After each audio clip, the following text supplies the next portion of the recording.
Russell. Back for Rubio. And the former Utah Jazz man, Ricky Rubio, drains the triple. It's nice to see Ricky early on, giving them a little lift. Rubio, tough shot by Ricky, drops. Well, Favors said... You know, this is kind of like a court of law, though, when you're on TV like this. You shouldn't ask questions you don't know the answer to. Karl-Anthony Towns with the dunk. Leading all scorers on the Utah side. Towns drops down a triple. Timberwolves have 7 made threes in this game.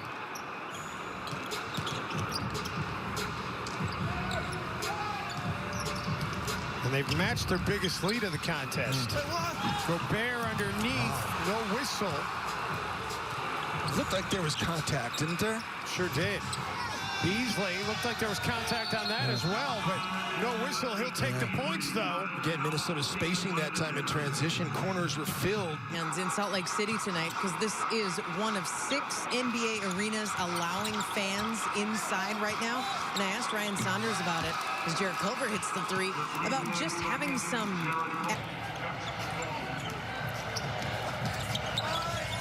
Conley coughs it up. What are they going to call? And they're going to say timeout. Are they calling a foul? They're going to call a foul. Okay. Yeah. It looked to me like Rubio takes it himself. No. Favors pulls down the rebound, and then Ricky reached in on Favors. Just compounding a bad layup with a silly mistake. I mean, you just don't foul in a situation like that. Just rotate back, and that's what Ron Saunders is saying. Why do you want to put a team in a penalty? Let them just give them free throws 90 feet away from the basket. Timberwolves have been in control most of this game, except for the very early moments. Edwards tried to use the glass. Offensive rebound by Minnesota. Culver takes a 3, makes a 3. It's just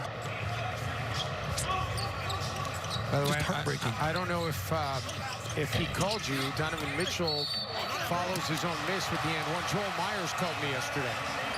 Well, to hope now by just playing to their hands. George Niang in for the first time tonight, and he fouls Rubio.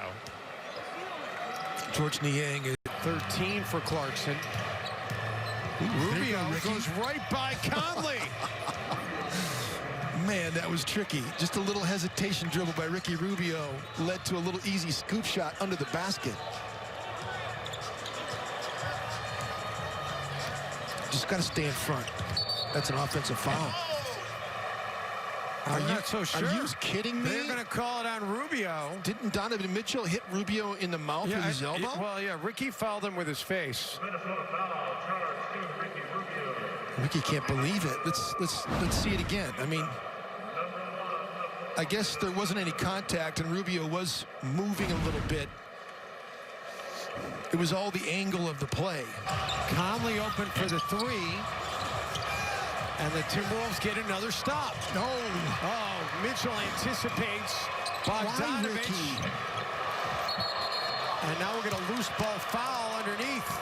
And it's going to go on Utah.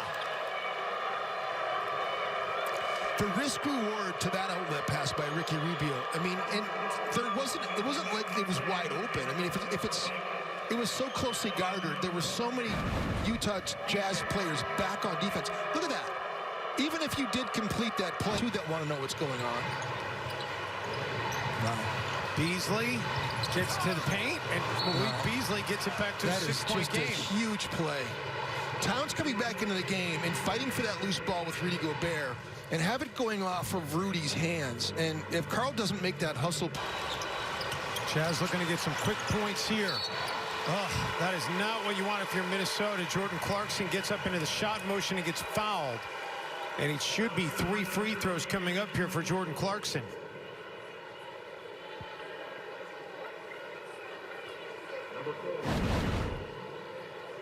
Don't know why you'd do that. Don't know why you'd swipe like that.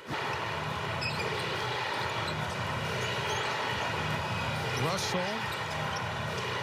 Taken away by Mitchell. Donovan Mitchell sniffed that out. That was really a smart play. Rudy Gobert gets another putback. So 7 seconds to go, and the Jazz quickly foul Rubio in a 2-point game.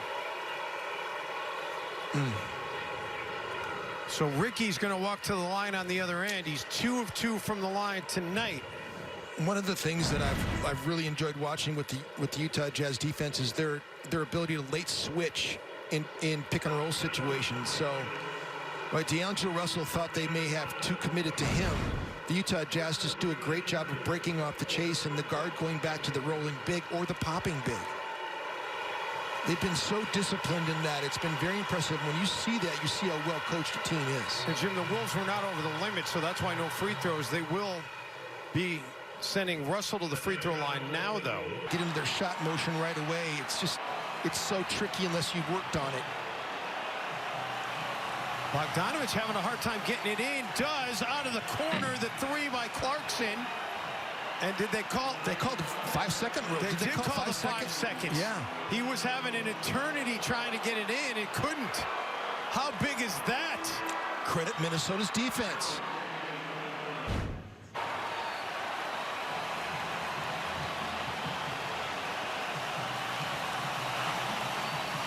He called it. And Jim, they may have called it late.